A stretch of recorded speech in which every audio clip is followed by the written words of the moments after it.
I stood outside my own house, but the key wouldn't turn in the lock. Then, from behind the curtains, my daughter Eleanor appeared and said, "It's over, Arthur. This is our home now. You need to find a place to rent." 7 days in the Lake District were supposed to clear my head. The clear water, the fresh mountain air, and the silence I had long craved. Fishing alone while contemplating life after retiring from the Crown Prosecution Service, CPS, as a senior barrister was indeed relieving. But something had felt off since the 3rd day. Eleanor rarely called, though she usually worried when I traveled alone. The drive back to Bristol from Cumbria felt long. My old Rover was still faithful, even if the engine noise was growing rougher. As I entered the Clifton residential estate, I felt something was different. The house fence looked unfamiliar. The dark green iron paint had been changed to brown. The porch light was on, even though I was certain I had turned it off before leaving. Odd. "I never forget to turn off the lights," I muttered, parking the car. The usually tidy front garden looked different. The jasmine plant in the large pot had been moved to the right corner. Who dared to rearrange my garden? I walked towards the front door with a feeling of dread. My hand reached into my trousers pocket for the house key I had held for 20 years. I inserted the cold metal into the keyhole and turned it to the right. It wouldn't enter. I tried again, more carefully. Still no luck. I twisted it repeatedly, but the key seemed to refuse entry to my own house. My heart began to pound. Something was definitely wrong. Perhaps the key was bent during the trip, or the lock had been changed. I tried one last time, harder, until the loud scrape of metal echoed in the quiet evening. Suddenly, the living room curtain twitched. A familiar face appeared from behind the glass. Eleanor, my only daughter. But her expression was not the usual warm one. It was flat, cold, as if looking at a stranger. Our eyes met briefly before she disappeared from the window. A few seconds later, the sound of a lock turning from inside was heard. The door opened, but not for a welcome. Eleanor stood in the doorway with a hard face I had never seen before. "It's over, Arthur. This is our home now. You need to find a place to rent." Those words pierced my chest like a sharp knife. I stood in stunned silence, unable to believe what I had just heard. The child I once carried, whom I educated until university, was now throwing me out of my own home. "Eleanor, what do you mean?" I asked, my voice trembling. From behind Eleanor, a tall figure emerged. Liam, my son-in-law, walked casually, chewing on a sausage roll.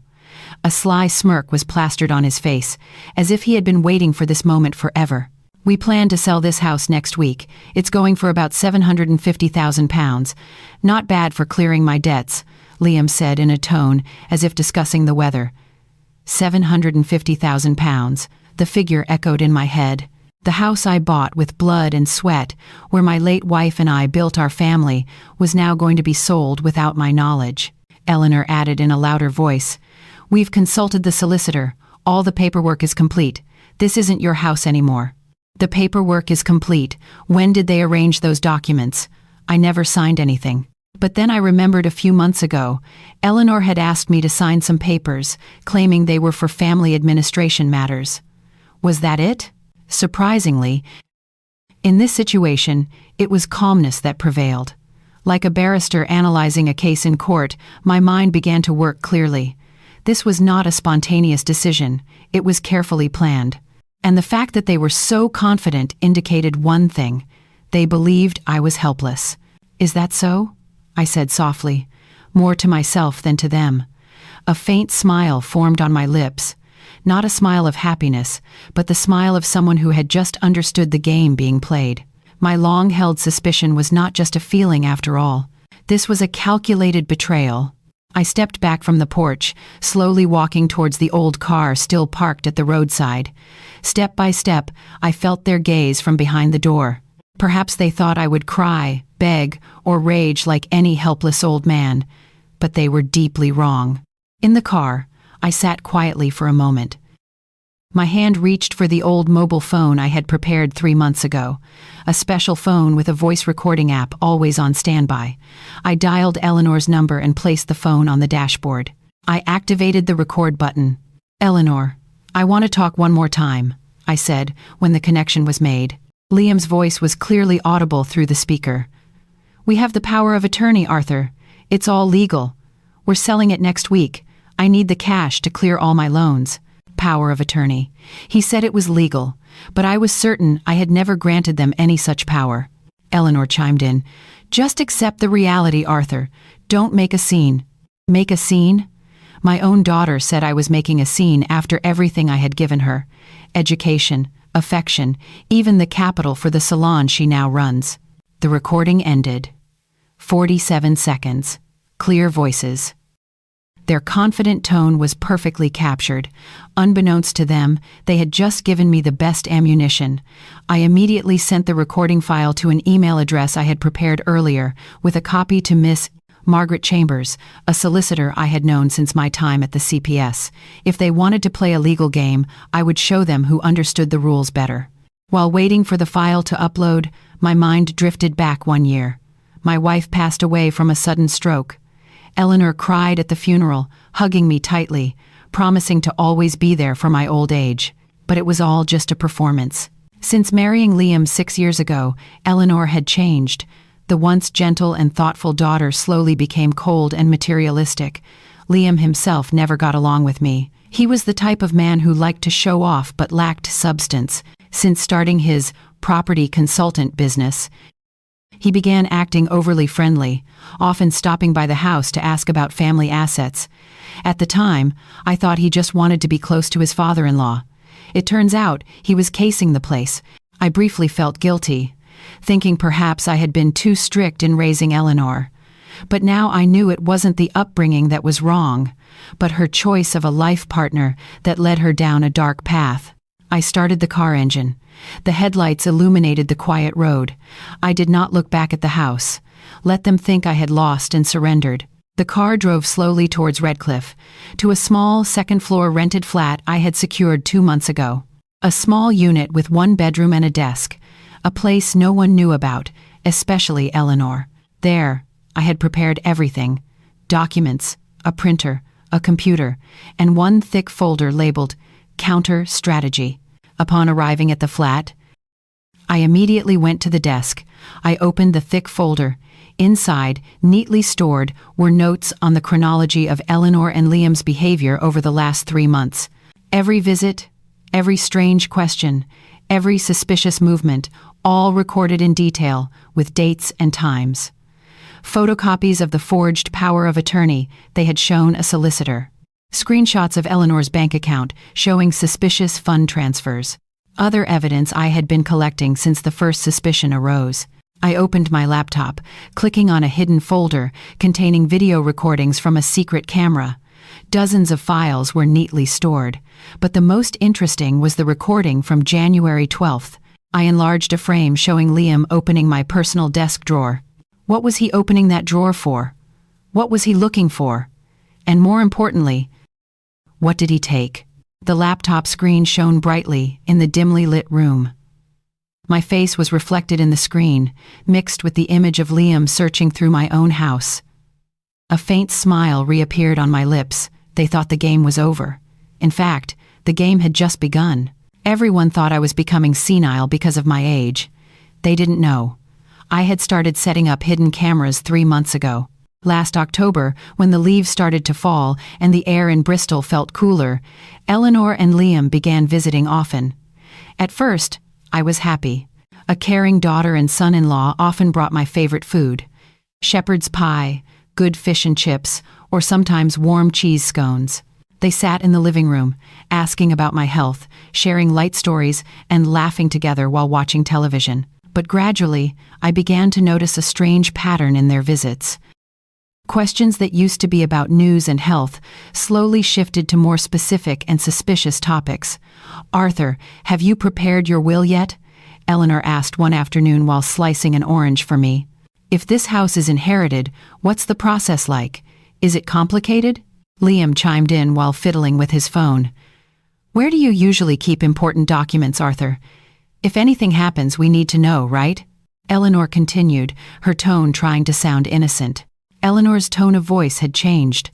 The once warm and spontaneous daughter now sounded like an insurance agent inventorying a client.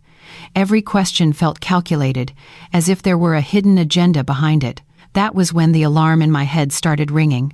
Years of experience as a barrister taught me to recognize the signs when someone had an ulterior motive, and my own daughter was now exhibiting those signs. The next day, I went to an electronics store on the Clifton Village High Street. The seller, a young man with long hair and thick glasses, showed me various hidden cameras. Some were shaped like a wall clock, others resembled a tissue box, and some were disguised as books. "What's the least conspicuous, son?" I asked. "This one, Arthur," he replied, holding up a thick, dark green book, a hidden camera, disguised as a leather-bound copy of Great Expectations. No one would suspect an old classic novel in an English home, would they? Perfect. I bought the camera and immediately installed it on the living room shelf, facing the dining table where we usually gathered. The camera lens was hidden behind the worn, frequently read book cover. Not only that, I also downloaded an automatic backup application on my phone. Every recording file was immediately saved to the cloud, so even if the phone was lost or damaged, the evidence would remain safe. Experience in handling corruption cases taught me that digital evidence must always have a copy. That evening, at the desk in my rented flat, I opened a thick, brown-covered notebook. I wrote in blue ink, "The Witness Book, Chronology of Eleanor and Liam's Betrayal." On the first page, I wrote down all the strange conversations that had occurred, complete with dates and situational details. November 5th, Eleanor asked about the location of the home safe. November 12th, Liam asked the estimated value of the house if sold. November 18th, they both came with a man in glasses they introduced as a friend, but who kept looking around the house. November 23rd, Eleanor asked me to sign some papers for family administration. The pattern was clear. They were formulating a plan. But I didn't just record, I also started preparing a trap. On my desk, I placed empty documents with old official letterheads, deliberately marked with an expensive gold pen, as if they were important papers. If they truly had malicious intent, they would surely be drawn to this bait. The decisive day arrived on January 12th, a bright Friday afternoon. Eleanor and Liam arrived, bringing a warm fruitcake and cheese rolls. The aroma of the cake filled the living room. "Ah, my favorite cake," I said, smiling. "Thank you, Ellie." "You're welcome, Arthur. Let's eat together," Eleanor invited with a seemingly sincere smile. We sat at the dining table, talking about trivial things, the weather turning warm, rising grocery prices, Eleanor's plan to open another salon branch. The conversation flowed naturally, as if nothing were amiss. At 4:45 p.m., I excused myself to the bathroom. "Excuse me for a moment. I'll be right back." "Of course, Arthur," Liam replied, continuing to eat his sausage roll. In the bathroom, I didn't immediately come out. I waited for a full 15 minutes, long enough to give them a chance to execute what they had planned. Through the gap in the bathroom door, I could hear faint noises in the living room. When I returned, they were both sitting calmly in their original spots, as if nothing had happened. Liam was still chewing a cheese roll. Eleanor was clearing the plates. "Was it nice, Arthur?" Eleanor asked. "Yes, very nice. Thank you, my dear." They said their goodbyes around 6 p.m., leaving the house seemingly normal as usual. But I knew something must have happened. That night, after my evening prayers, I opened the recording file from the hidden camera. The laptop screen displayed the living room from the bookshelf's perspective. I fast-forwarded the recording to around 4:45 p.m., and there I saw everything I had suspected. Liam stood up from his chair, walked towards the desk in the corner of the living room. Eleanor stood near the stairs, back to the camera, keeping watch in case I came down sooner than expected. Their positions were well coordinated. This was not a spontaneous act. Liam opened the folder containing family documents. His hand moved quickly, taking photos of several papers with his phone. An old power of attorney, the house deeds, even a family photo in the folder were photographed. What surprised me was that Liam also opened my personal desk drawer, the drawer containing personal file envelopes. He took out one brown envelope and opened it. He photographed the contents, then returned the envelope to its original position. After that, they sat back down as if nothing had happened, waiting for me to emerge from the bathroom. Their total action time was 11 minutes, enough to photograph all the documents they needed. But there was an irony. The brown envelope Liam took contained only blank sheets, with old letterhead, one of the baits I had deliberately set. They thought they had obtained important documents. In fact, they only photographed worthless blank paper. It was from this that I realized something more worrying. They were not just reckless or desperate. They were confident and certain that I could do nothing to fight their plan. The next day, I called Miss Margaret Chambers, the solicitor I had known since my time at the CPS. We arranged to meet at a small cafe near the University of Bristol, a place far from the crowds and suitable for serious conversation. Margaret arrived on time. As always, the middle-aged woman with short hair was professional, wearing a black blazer and a leather work bag. Years of experience handling family law cases made her highly understand the ins and outs of problems like mine. "So, how is it, Mr. Davies?" Margaret asked, sipping her black coffee.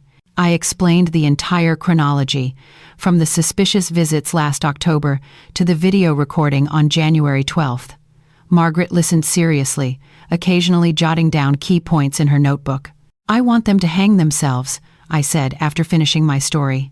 Margaret raised an eyebrow. "You mean, let them proceed with their plan. We'll collect all the evidence until it's complete, then trap them when they feel most secure." Margaret was silent for a moment, pondering my suggestion. "It's risky, Arthur, but if we can prove malicious intent and a systematic plan, this could be a perfect property fraud case model." We agreed to continue gathering evidence without rushing to take legal action. Before leaving, I also called Detective Inspector D.I. Robert Thompson, a CID investigator I had worked with when handling corruption cases in court. Thompson was firm but fair. He was not easily swayed by emotion when assessing a case. "Hello, Mr. Davies," Thompson greeted when he answered my call. "Long time no speak. What's up, Arthur?" I told him the broad strokes without too much detail. Thompson listened, occasionally mumbling his understanding. "I can help, Arthur, but all the evidence must be complete and legal, all right? We don't want to get into trouble because of flawed evidence collection." "Don't worry, Rob. I'm a former barrister. I know the rules of the game," I replied. "All right. Contact me when you're ready." That evening, Margaret sent a message via a messaging app. She had started examining the joint account of Eleanor and Liam. The result was surprising. In the last 3 months, there had been large transfers from Eleanor's account to Liam's personal account. Then the money disappeared. The total transferred reached £40,000, precisely the amount of the salon capital I had given Eleanor last year. Margaret asked via message, "Arthur, do you know what this much money was for?" I replied, "I gave Eleanor the capital for the salon business, but Liam, he used it for something else." A few minutes later, Margaret sent a screenshot of the transaction details that made my blood boil. There were transactions to a cryptocurrency site, several online gambling sites, and most surprisingly, one transaction to a cooperative loan institution that listed a property collateral in my name. Liam had tried to mortgage my house without my knowledge, and the money he obtained was used for gambling and crypto speculation. I closed my phone and stared at the ceiling of the rented flat. Eleanor might still be salvageable, but Liam was already too far down the black hole of greed, and now he was dragging my daughter to drown with him. Tomorrow morning, I would start the next step. It was time to give them enough rope to hang themselves. Liam thought I kept important papers at home, but he didn't know. Since retiring, I kept the most important thing in a place he couldn't touch: trust. That morning, after my prayers in the small flat, I began structuring the counter strategy. On the bedroom wall, I put up a large corkboard I bought from a stationery store near the university. The board was covered with small, colorful note papers: yellow for actors, red for actions, blue for timing, green for evidence. I drew red arrows connecting one note to another. Eleanor in the center, connected to Liam, Margaret, D.I. Thompson, the solicitor, even the neighbor who might be a witness. Like a war strategy map, every element had a role and precise timing. One thing I learned from my experience as a barrister: Never act on emotion.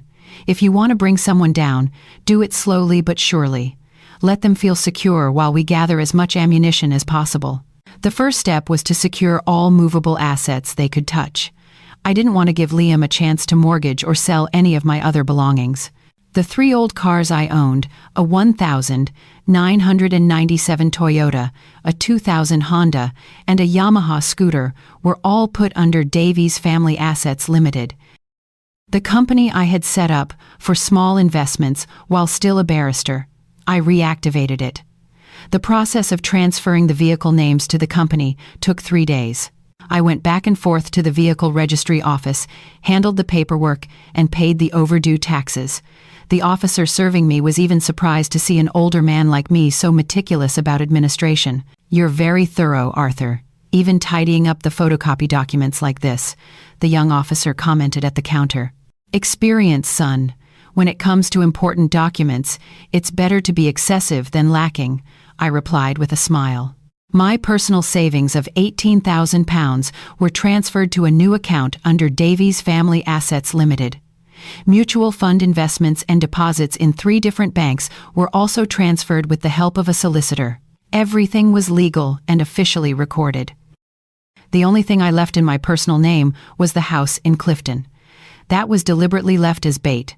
"If I'm too clean, they won't bite," I muttered, tidying the files on my desk.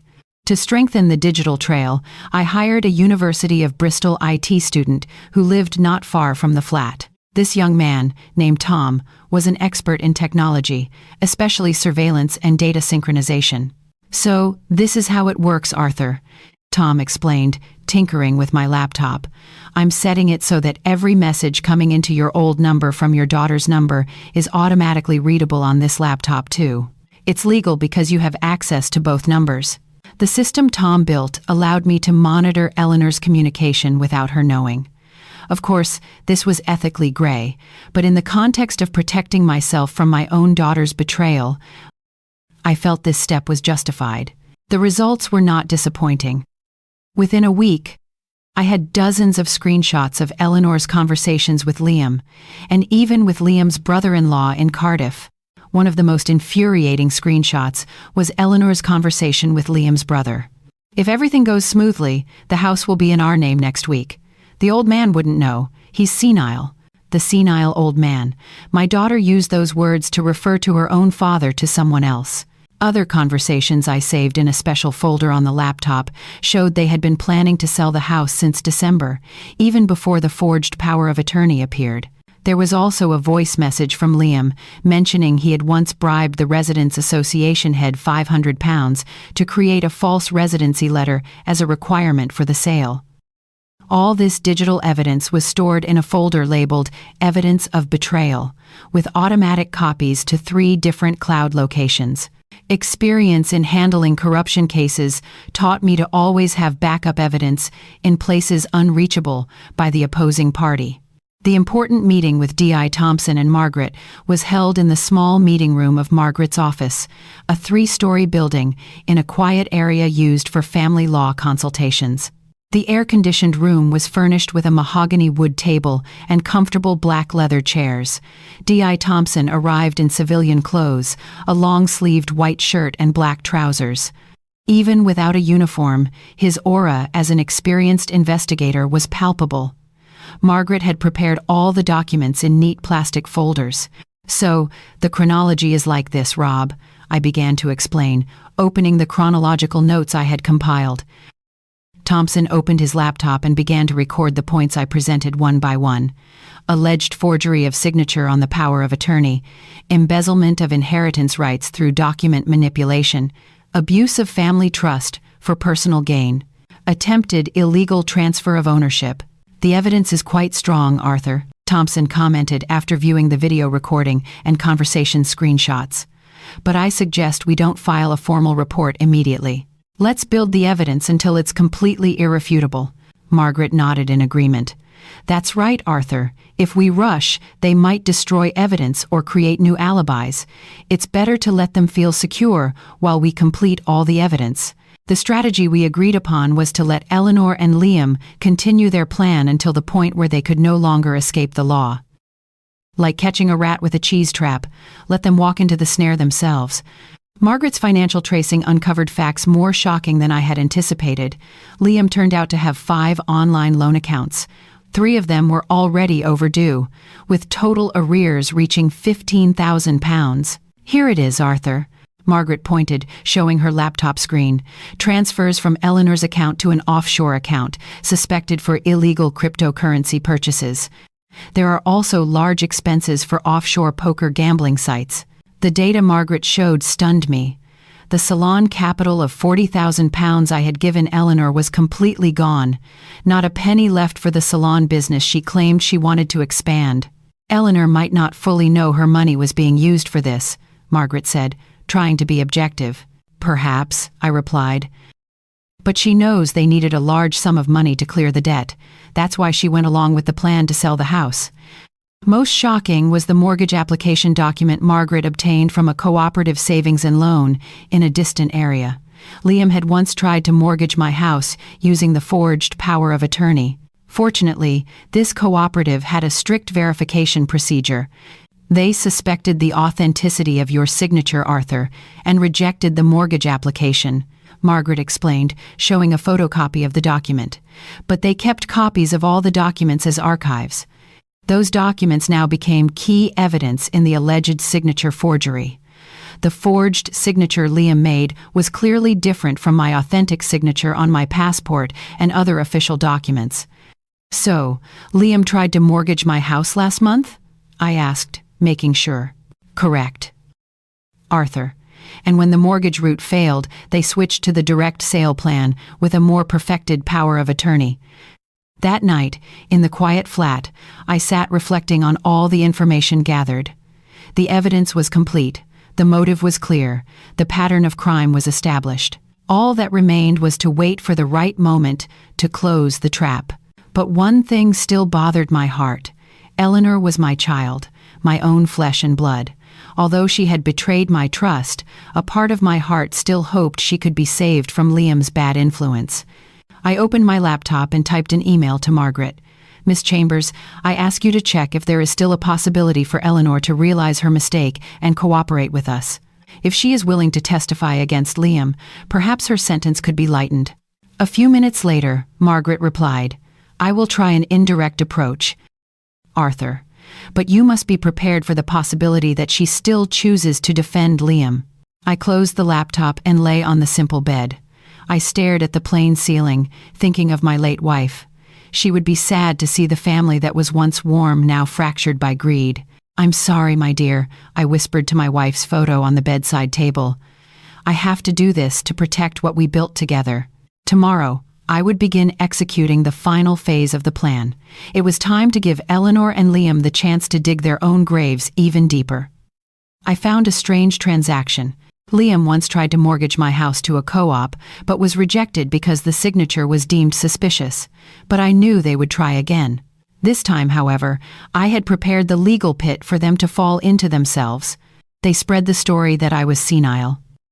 But I still clearly remember who first taught me to read the family Bible, my wife, and she would be ashamed to see our child betraying her prayers. The morning that changed everything began when I read an article in the Bristol Post while having my porridge at a nearby cafe. The headline made the spoon in my hand stop in midair. Daughter cries, "My father is not well, but I still want to care for him." Eleanor's large photo was displayed on page 3 of the newspaper. She was wearing a loose white scarf, face downcast, with tears that looked fresh on her cheeks, a perfect pose to depict a devoted daughter forced to bear a heavy burden because of a father who was not well and paranoid. The article was written by a reporter named Simon Grant in a highly emotional style, biased towards Eleanor. Every paragraph was designed to evoke the reader's sympathy for the poor daughter who had to face a father who was senile and paranoid. I read every word carefully. There was a direct quote from Eleanor, which read, "My father used to be a good man, but after Mum passed, he changed. He is often suspicious of those closest to him, even me, but I still love him and want to take care of him." In another paragraph, there was a statement from the family solicitor, who I believed was David Evans, Liam's lawyer. He was quoted as saying, "We are arranging a power of attorney to protect the family assets from irrational decisions that might be taken by our elderly client, who is suffering from diminished capacity." Liam's lawyer was indeed skilled at playing the media. David Evans was known as a lawyer who relied not only on legal skills, but also on the ability to manipulate public opinion. He must have advised Eleanor to play the victim of a senile parent drama in front of reporters. The article immediately spread widely on social media. Within hours, Eleanor's crying photo had been shared hundreds of times, with various sympathetic comments from people who did not know the actual facts. The effect was immediate in the neighborhood.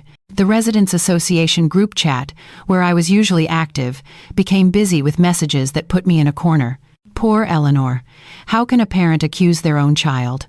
It's tough when parents get senile, the child becomes the victim. Liam seems a bit rough, but Eleanor is a good person. Could she really be so cruel to her father? The local church group I usually attended also began discussing the matter. Some messages felt like subtle digs at me. "Oh Lord, may we all be healthy until old age. Let us not be a burden to our children." That's why it's important to teach children from a young age to be patient with their parents, even if their parents are not well. Even Mrs. Peterson, the neighbor next door who used to confide in me about her naughty son, now kept her distance. When we met on the street, she merely greeted me briefly, without stopping to chat as usual. But amid the storm of slander they created, one person gave me an unexpected gift. Mrs. Peterson, the Residents Association head's wife, whose house was right across from the cafe, secretly recorded a conversation between Eleanor and Liam's brother-in-law while they were having iced tea at the cafe. Mrs. Peterson approached me that afternoon while I was buying cigarettes at the same shop.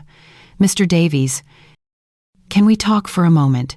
she whispered, looking left and right to make sure no one heard. "What is it, Mrs. Peterson?" "Yesterday, I overheard Eleanor talking to Liam's brother-in-law in this shop. I recorded it. Arthur, afraid you might need the evidence." Mrs. Peterson took out her phone and played the voice recording. The quality was not very clear due to the distance and the noise of the shop, but Eleanor's words were quite audible. "If Arthur can't be reasoned with, we'll force him to hand over the house. It will be done. I'm sick of renting all the time. Liam says if the house is sold, we can buy a much better house and still have money left over." The recording lasted about 3 minutes. There was a part where Eleanor laughed when Liam's brother-in-law talked about the easily fooled old man. The sound of that laughter was so light, as if robbing her own father was an enjoyable thing. "Thank you, Mrs. Peterson. This is a great help," I said, receiving the audio file she transferred via an app. "I couldn't stand seeing you slandered like this, Arthur. I've known you for a long time.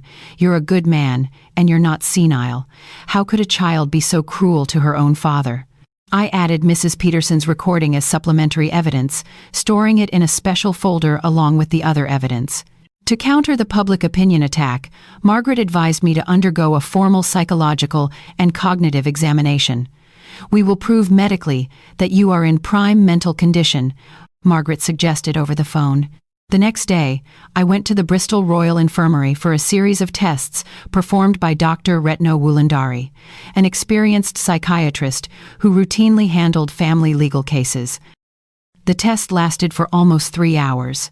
I had to answer various questions about memory, logic, time and place orientation, calculation ability, and even drawing and puzzle-solving tests. Dr. Wulandari also asked about my health history, sleep patterns, and daily activities. "The results will be out in 3 days, Arthur, but so far, I see no signs of cognitive impairment or dementia," Dr. Wulandari said after the testing session was complete. The official results of the test stated that I had above-average cognitive function and memory for my age. No signs of senility, dementia, or other mental disorders were found. Dr. Wulandari even added a note that my analytical and logical abilities were still very sharp. Meanwhile, Margaret began gathering testimonies from parties who had interacted with Eleanor and Liam regarding the documents. One of the most important was the testimony from Miss Jenkins, the solicitor Liam had approached to legalize the power of attorney. Miss Jenkins, a senior solicitor who had been practicing for over 20 years, firmly stated that she refused Liam's request for legalization. "I was suspicious from the start," Miss Jenkins said when Margaret interviewed her in her office. The signature on the power of attorney was clearly different from the signature on the ID they brought. The difference was striking, especially in the letter D and I. Then, when I asked about the details in the power of attorney, Liam could not answer convincingly. He seemed nervous and often looked at his wife for help with the answers. The most suspicious thing was when I asked to call Mr. Davies directly for confirmation. They immediately panicked and said they were in a hurry. If the power of attorney was genuine, why be afraid of direct confirmation? Miss Jenkins kept photocopies of all the documents Liam brought, including the forged power of attorney and the IDs they used. Those documents now became additional key evidence reinforcing the signature forgery case. With all the evidence gathered, it was time for me to strike back. Margaret sent an official letter of demand, somacy, to Eleanor and Liam. The letter contained firm demands: immediate return of all documents taken without permission, cancellation of all transactions or agreements made in my name without official consent, a public apology through the same media they used to slander me, compensation for psychological and reputational damage amounting to £5,000, the threat of criminal action if there was no response within 7 days. Their reaction to the letter of demand was very different. Eleanor, who received the letter, immediately panicked and cried at her mother-in-law's house in Bath. She called several relatives for advice and even contacted her former high school teacher to confide in. But Liam surprisingly remained calm and confident. Through the digital trail I was still monitoring, I knew he told Eleanor, "Relax, the media is on our side. Public opinion is with us. If necessary, we'll say Arthur hit you when you were little, so he looks like the monster." Liam's suggestion was flatly rejected by Eleanor. For the first time, a fissure began to show in their relationship. Eleanor started to realize that Liam was not only dragging her into trouble but also asking her to create a vicious slander about her own father. "I won't say things like that about Arthur," Eleanor said in a voice message I intercepted. "He might be strict, but he never hit me. I won't lie that much." "Well, then what? Do you want us to lose? My debt is piling up, Elle. If that house doesn't sell, we could go bankrupt," Liam replied, his tone starting to rise. Their conversation grew more heated. Eleanor began questioning where the salon capital her father gave her had gone. Liam admitted he had used it for investments he did not detail. The crack widened when Eleanor found out about Liam's gambling debts and crypto speculation. She felt deceived and exploited, but Liam was too far down the hole of trouble to back out. In despair, Eleanor tried to contact Margaret discreetly. She wanted to know if there was still a possibility to resolve the issue amicably without going to court. But Margaret did not pick up her call. Not because she didn't want to help, but because we were already at a stage where the criminal legal process could no longer be stopped. The official report had been prepared, the evidence had been collected, and D.I. Thompson was ready to begin the investigation. That evening, I received a screenshot of a messaging app conversation between Eleanor and her brother-in-law, showing they had indeed planned the house sale since December. Even before the power of attorney appeared, a message dated December 27th, Eleanor wrote, "Liam has contacted an estate agent. He says Arthur's house can go for at least £750,000. Enough for our new business capital." Liam's brother-in-law replied, "Wow, fantastic. So our plan is going smoothly. Then, Eleanor?" "Yeah, just waiting for the power of attorney." Liam said it's easy. Just photocopy Arthur's signature from an old document. That conversation was key evidence showing that their plan had been meticulously drawn up long before I went fishing in the Lake District. But what angered me the most was a voice message from Liam I obtained that night. In a 2-minute message to a fellow gambler, Liam boasted, "I've sorted everything, mate. I bribed the Residents Association head £500 to create a fake residency letter. The other solicitor I got a recommendation for. He'll issue a house valuation certificate for the price I want. Just waiting for the process to finish. My father-in-law's house will be cash to clear all my debts." Bribery, manipulation of the solicitor, all done casually, as if robbing an elderly parent was a fun game. I obtained a screenshot of Eleanor's and her brother-in-law's messaging app chat showing they had planned the house sale since December, even before the power of attorney emerged. And even worse, one of Liam's voice messages mentioned he had bribed the Residents Association head to create a false residency letter as a requirement for the house sale. Now it was time for me to show them that the game was over. In the end, they were not caught by greed, but by stupidity. They thought evidence could be erased, but I loved data more than anything. That morning, Margaret and I met at her office to prepare the final file before submitting it to the Bristol Crown Court and D.I. Thompson. Margaret's desk was covered with stacks of documents arranged in neat chronological order, from the first evidence to the most recent. "Everything is complete, Arthur?" Margaret said, pointing to the thick plastic folders. The hidden video recording from the Great Expectations camera, voice recordings of the phone conversations, screenshots of the messaging app chats, voice notes about the bribe, Mrs. Peterson's testimony, the forged power of attorney documents rejected by Miss Jenkins, and the psychiatric evaluation results proving you are in prime mental condition. I examined the documents one by one, a total of 320 pages of evidence collected over 4 months. Each page was numbered, stamped by a solicitor, and complete with accurate time descriptions. This already exceeds the minimum standard for a case of document forgery and embezzlement, Margaret continued. The Crown prosecutor will definitely have difficulty not prosecuting this case. We agreed to submit the file directly to the Bristol Crown Court on the same day. Margaret had already contacted the prosecutor who would handle the case, Miss Susan Widiawati, a senior prosecutor known for her firmness in handling family crimes. In the majestic courthouse, I felt nostalgic. The long corridor with white marble floors, the characteristic formal office scent, the sound of staff hurrying back and forth. I used to be part of this system. Now I came as a complainant seeking justice. Miss Susan received us in her third-floor office. The woman, around 45 with neatly short hair, immediately showed her seriousness in handling the case. "Mr. Davies, I know your name from colleagues here. It's ironic, isn't it? A former barrister becoming a victim of crime in his own family." Miss Susan said, beginning to open the file we submitted. "That's why, Susan, I made sure all evidence was collected according to the correct procedure. Let there be no loophole for them to escape the law." Miss Susan spent almost 2 hours examining all the documents. Occasionally, she shook her head in amazement at how systematic and planned Eleanor and Liam's crime was. "The quality of the evidence is extraordinarily complete, Arthur. I rarely see a file this neat, even from a professional investigator," Miss Susan commented. "We can process this case as document forgery, embezzlement of inheritance rights, fraud, and even bribery of a public official, the Residents Association head." The administrative process at the CPS moved quickly. Within 3 days, official summonses were issued for Eleanor and Liam. They were asked to appear for the first examination as reported parties in the case of alleged document forgery and embezzlement of family assets. D.I. Thompson also immediately followed up the report by forming a special investigation team. Besides himself as the main investigator, there were 2 other members to assist with the investigation process. "Your file could be a great case model for training young investigators, Arthur," Thompson said when we met at the police station. "The evidence was collected legally, systematically, and is irrefutable."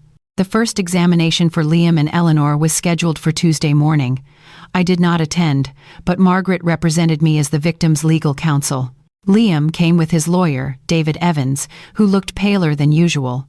They tried to refute all accusations, claiming everything they did was out of concern for Arthur's declining mental condition. But when D.I. Thompson showed the official psychiatric evaluation results, stating I was mentally healthy, their argument immediately collapsed. "So, how can you say your clients were worried about Mr. Davies's mental condition, Mr. Evans, while the official test results from the hospital state that he is in excellent mental health?" Thompson asked David Evans. David could not answer convincingly. He only said he would study the test results further. Even more embarrassing was when asked to explain the signature on the power of attorney, Liam claimed he could not remember the process. Yet Miss Jenkins had provided clear testimony that the signature was obviously fake. Eleanor was examined separately from Liam. According to Margaret's report, Eleanor looked very distressed. She often cried and asked for time to think about her answers. When asked about the messaging app conversation discussing the house sale plan since December, Eleanor claimed it was Liam's idea, and she had just gone along with it. "I love Arthur, but Liam said if we didn't do this, his debts would bankrupt us," Eleanor said, sobbing during the examination.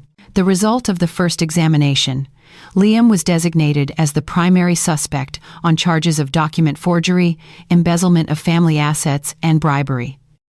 Eleanor was still a witness but had the potential to be upgraded to a suspect, depending on the case's development and her level of cooperation. 2 days after the examination, an unexpected event occurred. Liam disappeared from their rented house. Eleanor panicked and tried to call me several times, but I did not answer. Margaret received word from Thompson that Liam was planning an escape. The investigation team successfully tracked his last bank movements and communication. It turned out Liam intended to flee to the Netherlands via a ferry from Newcastle with the help of a cousin who worked at the port. He's already booked a fast ferry ticket from Newcastle to Rotterdam for tomorrow morning, Thompson reported over the phone. "But relax, Arthur. We've coordinated with the local police. He won't get away." The arrest operation was carried out at Newcastle International Ferry Terminal at 5 a.m. A joint team successfully apprehended Liam while he was queuing to board the fast ferry to Rotterdam. The evidence seized from Liam strengthened the case even more. A passport with a fake identity, cash amounting to £9,000 in various currencies, a flash drive containing digital documents, the house sale plan, correspondence with estate agents, and even photos of my house taken for the sale advertisement, and a mobile phone containing conversations with various parties about the escape plan. The dramatic arrest immediately became a major headline in the local media. The newspaper that once featured the sympathetic article for Eleanor now ran the headline, "Former Barrister's son-in-law arrested trying to flee with forged documents. A painful irony." The media that was once used to slander me was now publishing the truth they could no longer hide. Eleanor, who saw the news of her husband's arrest on television, was immediately in shock. She only just realized how far Liam had planned this betrayal, even preparing a fake identity and an escape plan abroad. That same day, Eleanor attended the pretrial hearing for Liam at the Bristol Crown Court. Margaret, who was present, saw Eleanor sitting alone in the spectator's seat, crying silently. When the prosecutor read out all the evidence, collected the transcripts, the voice recordings in which her own voice was clearly heard, the photos of the house Liam sent to estate agents, the sale plan that had been drawn up since last month, Eleanor truly understood the magnitude of the betrayal she had been involved in. She sat frozen throughout the hearing. Margaret recounted when she returned to the office, like someone who had just realized they were trapped in a nightmare. The most devastating moment for Eleanor was when the prosecutor showed Liam's voice note containing the plan to slander me as a harsh and abusive father. Eleanor knew very well that it was a huge lie, but Liam casually asked her to give false testimony in court. Eleanor began to realize that Liam was not only dragging her into legal trouble, but also destroying her late mother's honor and the family relationship that had been built for years. The evening after the hearing, I received a handwritten letter sent via anonymous courier, a plain white envelope with no sender name. But I knew it was from Eleanor because of her distinctive handwriting. Straight letters with neat loops, just like when she was in school. The content of the letter made my heart churn with a mix of anger, sadness, and a little hope. "Dear Arthur, I know this letter is probably too late, and perhaps you no longer want to hear anything from me, but I have to write this to ease my heart. I admit my guilt. I admit I have been an ungrateful child. I admit I have betrayed your trust and tarnished the family name. But I beg you to believe that initially, I did not intend to go this far. Liam said it was only to secure family assets from possible undesirable events. I thought it was for the good of all parties. Now I know I was terribly wrong. Liam deceived me from the start. The salon capital you gave me was used for shameful things, and he even prepared an escape plan, as if all this was just a game for him. If I testify against Liam in court, can you forgive me? I am ready to accept any punishment, but I cannot bear to see you destroyed by the mistake I made with him. I realize I am an ungrateful child, but I cannot bear to see you destroyed by the mistake I made with him. Please forgive me, Arthur. Eleanor. At the bottom of the letter was a quote from the family Bible, a verse my late wife often read when teaching Eleanor, and lower to them the wing of humility and mercy, and say, My Lord, have mercy upon them, as they brought me up when I was small. I folded the letter and stored it in the desk drawer. My heart was in turmoil. Perhaps Eleanor could indeed be saved. Maybe she was just a victim of Liam's manipulation, who was indeed cunning and immoral. But the damage that had occurred could not be simply ignored. Betrayed trust is not easy to restore. The judge was going to pronounce the verdict the next morning. But that night, Eleanor sent a message. Arthur, if I testify against Liam, can you forgive me? I stared at the phone screen in the dark, not answering, but I typed one sentence and deleted it repeatedly. The sentence I didn't send was, Forgiveness can be given, but trust must be rebuilt from scratch. I did not want revenge, but if you burn the house where your mother and I prayed together, I will make sure you pay for it for the rest of your life. That morning, the courtroom at Bristol Crown Court was filled with reporters and residents curious about the case that had been a topic of social media discussion. I sat in the front row with Margaret, facing the judge's bench where the final verdict would be read. Liam sat in the defendant's chair, handcuffed, accompanied by David Evans, whose face looked resigned. Gone was his former arrogance.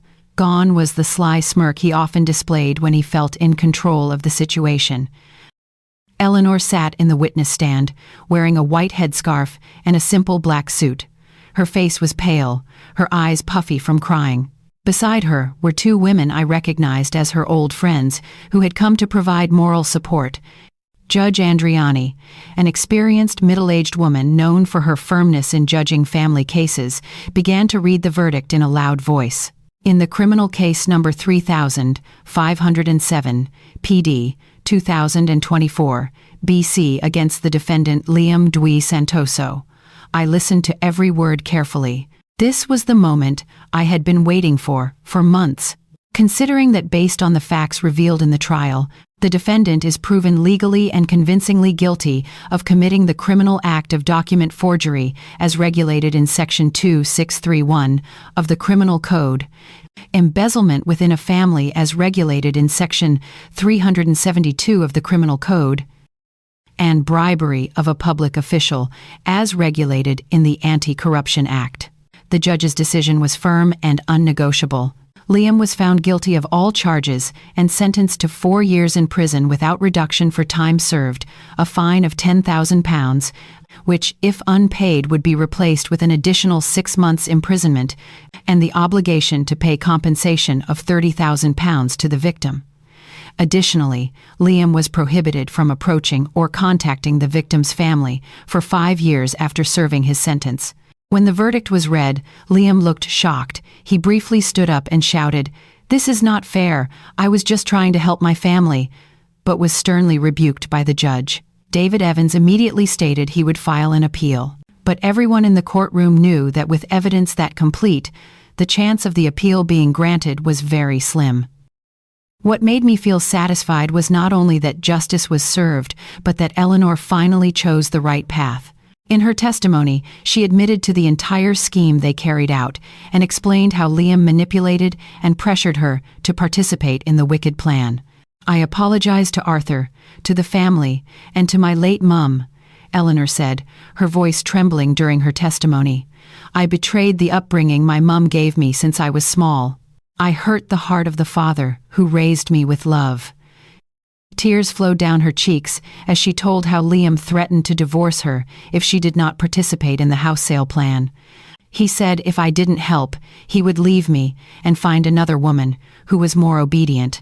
Eleanor also revealed the details of the bribe Liam gave to the Residents Association head to create the fake residency letter. Liam gave £500 to the head and said it was for administration fees. The head initially refused, but Liam kept pushing and said it was a legitimate family matter. Eleanor's testimony was the final nail in Liam's coffin. With the victim's own daughter testifying against him, there was no room left for defense. After the trial, I walked out of the courthouse without looking towards Eleanor, who was still standing near the door with a look of deep regret. Margaret walked beside me, trying to keep pace with my somewhat hurried steps. "Arthur, Eleanor seems to want to talk to you," Margaret said softly. "Later, Margaret, I need time to calm down first." But in my heart, I had already prepared something for Eleanor. Not instant forgiveness, but a chance to atone for her mistakes. That same day, through Margaret, I handed Eleanor an envelope. Inside was a photocopy of a bank transfer receipt for £1,000 for the entrance fee to St. Jude's private retreat in the Cotswolds, a retreat known for its program of moral education and mental rehabilitation for adults who wished to reform. A short letter I wrote myself. "Life is long, Eleanor. Do not repeat the same pain. If you truly wish to reform, this place can help. The choice is yours." I did not give the envelope directly to Eleanor, but through Margaret. I was not ready to face the child who had betrayed my trust, but I also did not want to close the door completely to the possibility of her change. My decision not to seize all of Eleanor's assets was not due to a soft heart, but to a principle of justice. I demanded the house be returned and compensation be paid by Liam, according to the court verdict. But I did not demand Eleanor's personal assets, which were genuinely the result of her own hard work. "Assets can be replaced," I told Margaret when discussing the execution of the verdict, "but self-respect must be thoroughly cleaned." What I did next was to buy back all the furniture and items left by my wife that Liam had sold to cover his gambling debts. I tracked them one by one to dealers and antique collectors, even to the flea market, to find the antique oak cabinet inherited from my mother-in-law, the carved dining table my wife bought from an old artisan, and especially the antique family Bible that was a family heirloom. The search process took 2 weeks and no small amount of money. Some items I had to buy back at 3 times the original selling price because they had changed hands several times. But I did not mind. Those items did not only have material value, but also emotional value that could not be replaced. When all the items were successfully recollected, I began renovating the house in Clifton. The dull wall paint was replaced with a soft cream color that my wife used to love. The leaking roof was fixed. The small garden in the backyard was reorganized with the jasmine and rose plants my wife diligently cared for. Most importantly, I cleaned and renovated the small prayer room in the corner of the house, the place where my wife and I used to pray together, the place where we prayed for Eleanor's happiness and future. That place now became a spiritual center to soothe my heart after the storm of betrayal had passed. After the renovation was complete, I held a Friday evening prayer gathering at the house, inviting neighbors who had distanced themselves due to the slander spread by Eleanor and Liam. Their response was overwhelmingly positive. Mrs. Peterson came, bringing her own homemade cake. The Residents Association head, who was briefly involved in the bribery case, also came to apologize openly. "Mr. Davies, I apologize deeply," the head said in front of the congregation.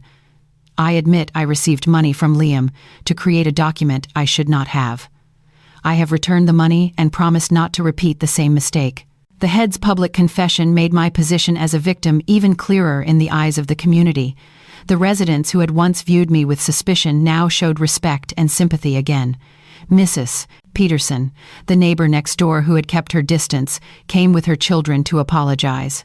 "Arthur, I joined in saying bad things about you. Please forgive me, Arthur. It turns out you were the victim." The evening gathering was solemn. Father Michael, the parish priest I knew well, delivered a sermon about the importance of forgiveness in a family, but also about the consequences of betrayed trust.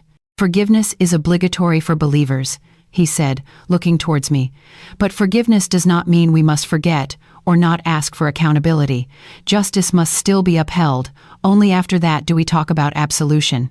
The priest's words soothed my heart. I felt that the action I took, demanding legal justice while still opening the door for reform, was the right path. After the gathering ended and the guests had gone home, I sat alone on the porch with a cup of bitter coffee. The tranquil evening atmosphere, The scent of jasmine from the garden and the sound of crickets reminded me of nights long ago when my wife was still alive. In that silence, I reflected on the long journey I had been through, the betrayal of my own child, the struggle for justice, and finally, the bitter victory. Bitter because I had to let go of the relationship with my biological child, but sweet because my self-respect and the truth were successfully upheld. My phone rang. A short message from an unfamiliar number. "Arthur, it's Eleanor. I have registered at the retreat you suggested. Thank you for the opportunity you gave me. I will study diligently to reform myself. Please pray for me." I read the message several times before finally typing a brief reply. "May God give you guidance and the strength to change. Amen." 2 weeks later, I received a post from the Cotswolds. A letter from Eleanor, handwritten, not via phone like most young people. The content made my eyes well up. "Dear Arthur, I have been at the retreat for 2 weeks. Every day I study the Bible, learn about morals, and most importantly, reflect on my mistakes all this time. The sister here says betrayal of a parent is a grave sin, but she also says God is most forgiving for those who truly repent and reform themselves. I know this letter may not erase all the pain I have caused, but I want you to know that every day I pray for you and for my late mum. I ask for forgiveness from God and from you for all my mistakes. Thank you for allowing me to redeem myself. Forgive me, for I once tried to burn the house you built with love. Your daughter, who is learning to reform, Eleanor." I folded the letter carefully and stored it in the dining table drawer, the same table where my family and I used to eat together in happiness. That night, I sat alone at the dining table again, looking at the empty chairs where my wife and Eleanor used to sit. The house felt relieved after being cleansed of the negative energy of betrayal, but it also felt lonely without the warmth of family. In my heart, I spoke to my late wife. "My dear, it's finally over. Our house is safe. Eleanor is learning to reform. Liam received a fair retribution. Justice has been served." I stood up, turned off the dining room light, and walked towards the bedroom. On the bedroom wall, my wife and I's wedding photo was mounted in a wooden frame I had cleaned. My wife's face in the photo looked happy and full of hope for the family's future. "Forgive me if the method seemed harsh," I whispered to the photo. "But I had to protect what we built together. This house belongs to us, not to those who betray trust." Before bed, I opened the family heirloom Bible that I had successfully bought back. Its pages were yellowed, but the hand-drawn script in the margin was still clearly legible notes written by my grandfather decades ago. I read the verse that my late wife often remembered when teaching Eleanor about devotion to parents. "And lower to them the wing of humility and mercy and say, 'My Lord, have mercy upon them as they brought me up when I was small.'" It was ironic. The verse I once taught Eleanor now served as a reminder of how far she had strayed from the true teaching. But I also remembered a verse from another part of the Bible. "And whoever repents and does righteousness, he has truly returned to God with acceptable repentance." Perhaps it was not yet time for full reconciliation, but I did not close the door entirely to the possibility of her change. Eleanor was still my child, my flesh and blood. If she truly changed, perhaps one day we could sit at this dining table together again. But with an unnegotiable condition. She had to prove that change with tangible actions, not just with sweet words. I closed the Bible and lay down in bed.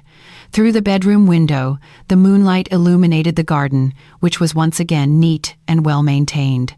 The sound of the morning church bell from the local parish began to be faintly heard. In the stillness of the night, which was almost turning to day, I felt a peace I had not felt for a long time.